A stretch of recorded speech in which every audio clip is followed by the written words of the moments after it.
So I decided to do some cool shit with my car. It's been a long fucking time since I did literally fucking anything to my car besides driving it. There's a big ass spider right there. That's scary. Oh my goodness. Like I was saying, I've been feeling to do something to my car, and I figured, why not? You know, I got a little few minutes. You know, why not do some shit, right?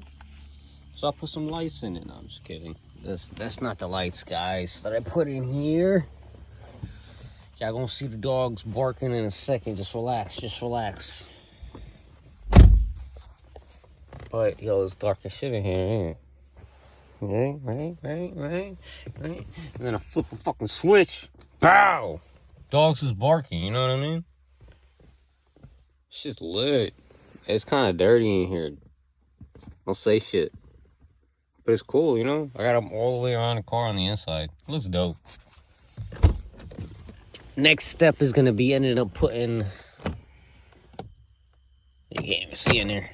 Putting, well, I gotta finish up the radio bracket, and then after that, I'm gonna end up putting some lights on the outside too. So I got some purple on the outside. That should look lit though. Look at it lit. Oh, it look kind of blue through the window. That's fucked up.